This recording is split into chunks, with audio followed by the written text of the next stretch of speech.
मसीह यस्सु में आप सबकी सलामती हो। मेरे अजीज़ों, आजकल जो हम क्रिसमस के सीज़न से गुज़र रहे हैं, क्रिसमस मसीहा का बर्थडे है, सालगिरह है, पैदाइश का दिन है जिसको हम सेलिब्रेट करते हैं, जिसकी हम खुशियां मनाते हैं। हम जब भी किसी बर्थडे पार्टी में जाते हैं तो उस पार्टी का, उस सेलिब्रेशन का जो महवर है, सेंटर पॉइंट है, जो सबसे इंपॉर्टेंट वीआईपी गेस्ट होता है, वो बर्थडे बॉय कंसिडर किया जाता है। जैसे किसी शादी में जाएं तो दूल्हा हर एक अजीज का, रिश्तेदारों का हर बात में सेंटर पर्सन, पिन पर्सन होता है, जो सब उसके इर्द गिर्द घूम रहे होते हैं। इसी तरह से बर्थडे में बर्थडे बॉय एक पिन पर्सनालिटी होता है, जो कि जिसको सब एडमायर कर रहे होते हैं, मिल रहे होते हैं, उसको विश कर रहे होते हैं, उसको गिफ्ट्स दे रहे होते हैं, उसके साथ बातें कर रहे होते हैं, उसके साथ तस्वीरें खिंचवा रहे होते हैं। और उस सेलिब्रेशन में, उस बर्थडे पार्टी में यही एक खुशी की वजह होती है कि आज वो बर्थडे पर्सन, जो बर्थडे बॉय या बर्थडे गर्ल है, वो आज पैदा हुई है। मेरे अजीजों, ये भी क्रिसमस की भी जो सेलिब्रेशंस हैं, ये भी बर्थडे पार्टी के तौर पर ही एक सीज़न के तौर पर, एडवेंट सीज़न है जो हम शुरू कर लेते हैं, और एक खुशियों का सिलसिला है जो हम इस पूरे सीज़न में सेलिब्रेट करते हैं। लेकिन मैं सोच रहा था कि हर कोई उस बर्थडे बॉय के लिए, उस बर्थडे पर्सन के लिए, उस पिन पर्सन के लिए, उस पर्सनालिटी के लिए जिसकी सालगिरह है, उसको मना रहा है, उसके लिए मनाया जाती हैं चीजें, उसके लिए हम आगे बढ़ते हैं कि यस्सु पैदा हुआ, इसके लिए हम खुशी कर रहे हैं। यस्सु हमारी निजात है, इसलिए हम खुशी कर रहे हैं। यस्सु हमारे लिए आया, इसलिए हम खुशी मना रहे हैं।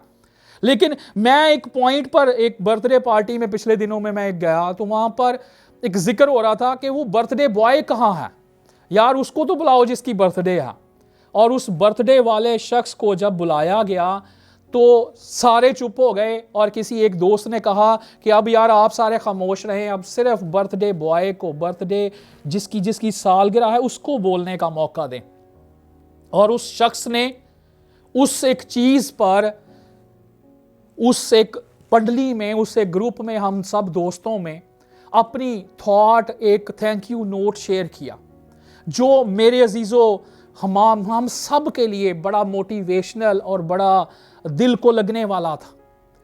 जब वो शेयर कर रहा था तो मैं इस बात पर गौर कर रहा था कि हम भी इस वक्त यस्सु मसीह की बर्थडे पार्टी में, बर्थडे सेलिब्रेशंस में, क्रिसमस मनाने की में बड़ी पूरे तौर पर इन्वॉल्व्ड हैं।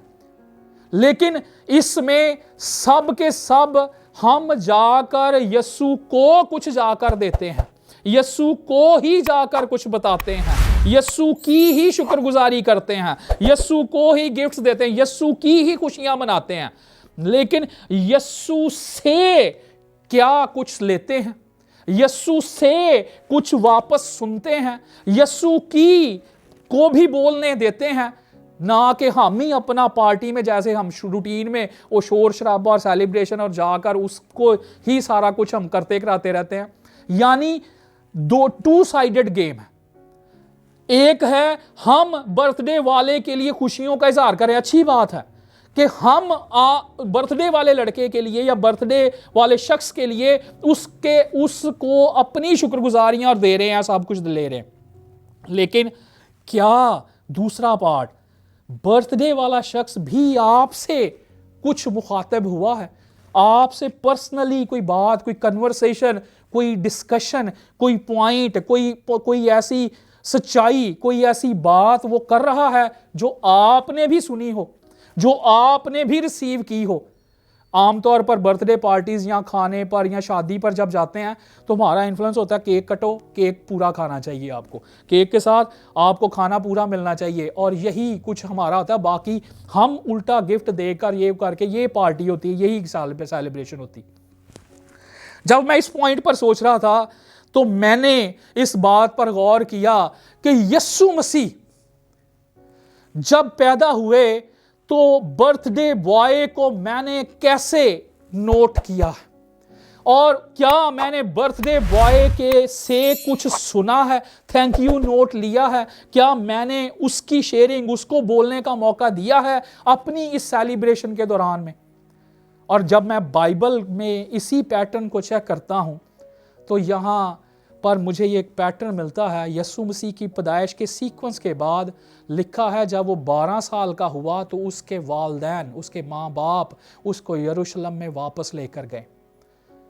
तो पहले सिनेरियो में तो उसकी पैदाइश चरनी में, चरवाहे, मजूसी, सितारा, वो हेरोदीस, वो सारा एक सिनेरियो है जिससे आप फेमिलियर हैं।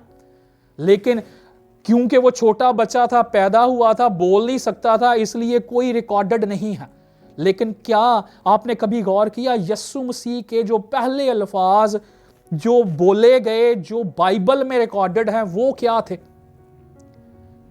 वो थे उस वक्त जब वो मरियम और यूसुफ उसको ढूंढते हुए वापस हैकल में पहुंचे, तो हैकल में आकर जब वो उसको मिले तो लूका के दूसरे बाब की 49 वर्ष में लिखा है, यीशु मसीह ने उनसे पहली दफा जो पहले वर्ड्स इस जिस्मानी जिंदगी में मुजस्सम होने के बाद ऑन रिकॉर्ड बोले गए, यीशु मसीह के थ्रू बोले गए, वो थे, यीशु मसीह ने कहा, उनसे कहा, तुम मुझे क्यों ढूंढते थे? क्या तुमको मालूम ना था कि मुझे अपने बाप के हां होना जरूर है? मेरे अजीजों, ये वो पॉइंट है जो यीशु मसीह का ऑन रिकॉर्ड पहले अल्फाज हैं जो यीशु मसीह की तरफ से बाइबल में रिकॉर्ड किए गए, जो पहला मैसेज, जो पहले अल्फाज आपको डिलीवर किए गए। और इसमें ये एक मैसेज, एक जो मेन स्पिरिट है वो है, तुम मुझे क्यों ढूंढते हो? यानी हम उसको ढूंढते हैं, और जब हम उसको ढूंढते हैं तो उसकी वजह मालूम होनी चाहिए कि हम उसको क्यों ढूंढते हैं।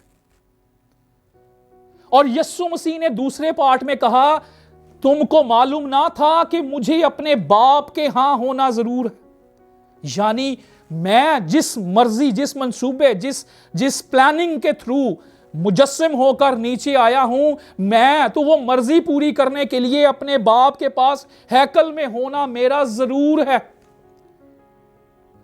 मत्ती की अंजील और लूका की अंजील, सिर्फ ये दो अंजील हैं जो मसीह यीशु की पैदाइश के उस सारे सीक्वेंस को डिटेल में कवर करती हैं। जबकि मरकस की अंजील सीधा यीशु मसीह की जवानी से, जब वो यूहन्ना के पास जाकर बपतिस्मा लेते हैं और वहां से आगे उसकी जो तबलीगी जिंदगी है, जो प्रैक्टिकल लाइफ है, जहां से यीशु मसीह अपनी उस खुदा की मर्जी को पूरा करने के लिए एग्जीक्यूट करते हैं, वो वहां से नोट करके, वहां से स्टार्ट करके वहां से बात चलाता है। और मैं जब पैदाइश के इस हिस्सा से देखता हूं कि 12 साल की उम्र में यीशु मसीह ने ये पहले लफ्ज नोट करवाए, उसके बाद 18 साल खामोशी रहती है, फिर कोई रेफरेंस नहीं कि यीशु मसीह बीच में क्या करते रहे। फिर एकदम से मरकस उसको बयान करता है कि जब वो 30 वर्ष का हुआ तब वो यूहन्ना के पास सामने आया कि मुझे बपतिस्मा दिया जाए। और बपतिस्मा लेने के बाद एक सीक्वेंस चल पड़ता है। बपतिस्मा लेने के बाद लिखा है, फिलफौर अबलीस उसको आजमाने के लिए बियाबान में ले गया और वो उस आजमाइश पर खरा उतरा।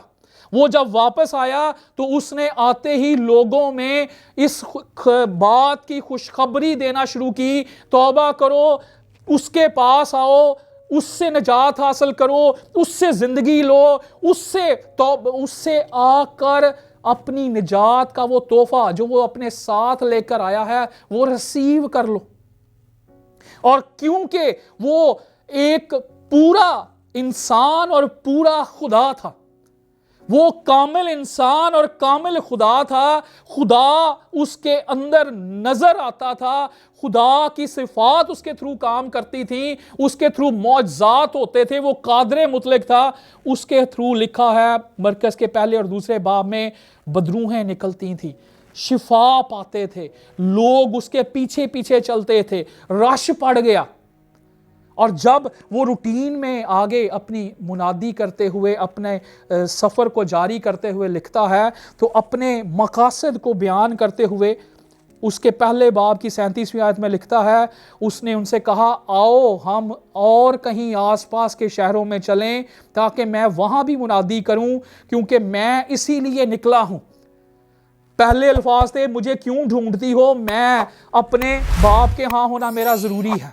मतलब खुदा उस वक़्त भी, खुदावंद यीशु मसीह अपनी उस प्लानिंग को, उस बात को क्लियर करते हैं कि मैं किस लिए भेजा गया हूं, किस लिए आया हूं। और मरकस के पहले बाब की 38वीं आयत में भी कि मैं मुनादी करने के लिए निकला हूं, मुझे लोगों तक पहुंचना है। और इसी तरह से जब वो शहर ब शहर, कस्बा ब कस्बा, जगह ब जगह चलते हुए यीशु मसीह अपना काम कर रहे थे, निजात की खुशखबरी दे रहे थे, तौबा की खुशखबरी कर दे रहे थे, तो मेरे अजीजों वहां लिखा है कि वहां पर एक ऐसा शख्स मफलूज था जो चल नहीं सकता था और रश की वजह से पहुंचा नहीं जा रहा था। तो उसको 4 आदमी उठाकर लेकर आए और उसको यीशु मसीह के सामने लाते हैं। वहां पर यीशु मसीह अपनी इस पोजीशन को और क्लियर करते हुए, यीशु मसीह ने जब उस मफलूज को देखा तो लिखा है दूसरे बाब की 5वीं आयत में, यीशु ने उनका ईमान देखकर मफलूज से कहा, बेटा तेरे गुनाह मुआफ हुए। जिस पर फरीसी और बाकी सारे चलाने लगे कि ये क्या कुफर बकता है, ये तो खुदा के अलावा कोई बोल नहीं सकता। लेकिन इनडायरेक्टली वो ये वाज़े तौर पर इंदिया इशारा समझा रहा था कि मैं खुद खुदा हूं जो आपकी निजात के लिए, आपके गुनाहों की माफी के लिए आपके पास आया। मैं खादम को सुन रहा था, उसने कहा क्रिसमस का पैगाम माफी का पैगाम है। क्रिसमस का पैगाम आपके लिए माफी का, खुली माफी का पैगाम है। और रूहानी शख्स की सबसे बड़ी पहचान कि लाइक जीसस आप भी माफ करने वाले हो जाते हैं। यीशु मसीह ने अपनी पैदाइश से लेकर आखिर सलीब तक, जब तक वो मुए, पूरा काम जो करना था वो असल में आपकी मुआफी का काम करना था। और जब हम सलीब पर देखते हैं, सलीब पर जब उसके 7 कलमात में से कलमों पर गौर करते हैं, वहां पर भी कलमों में से एक कलमा है, खुदावंद इनको मुआफ कर क्योंकि ये नहीं जानते कि क्या करते हैं। खुदावंद आपकी मुआफी के लिए इस जमीन पर आकर आपके लिए मुजस्सम हुए थे। वो चरनी में बादशाहत के लिए नहीं आए थे, बल्कि आपकी खातर, आपके कफारे के लिए आए थे। और सलीब का पैगाम मुआफी का पैगाम है, उसकी चरनी का पैगाम मुआफी का पैगाम है, उसकी पैदाइश का पैगाम इस वक्त, उसके आने का पैगाम, उसके आने का मकसद मुआफी का पैगाम है। मेरे अजीजों, जब हम देखते हैं कि उसने हमारे सारे गुनाह धो डाले, बाइबल में लिखा है कोई चीज वैसी ना रही बल्कि हर शय नई हो गई।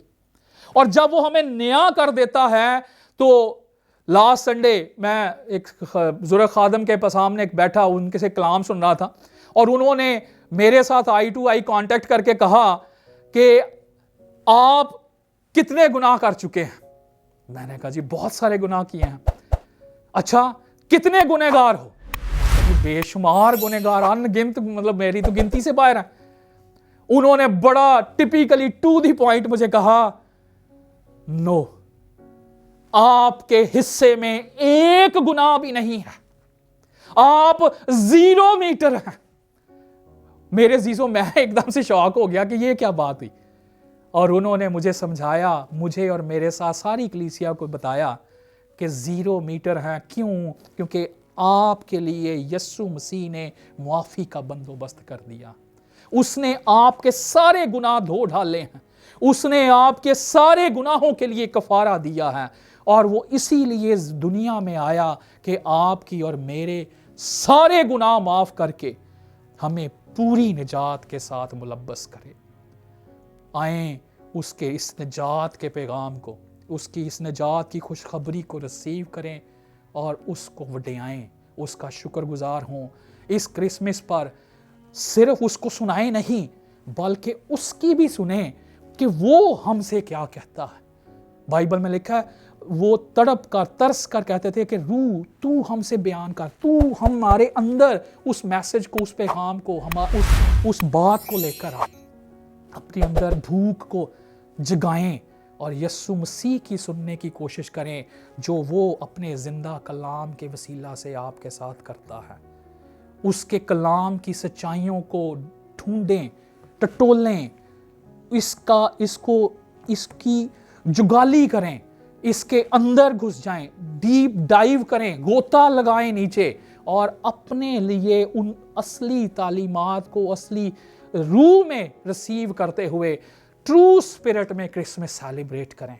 खुदावंद आप सबको बरकत दे। God bless you ji.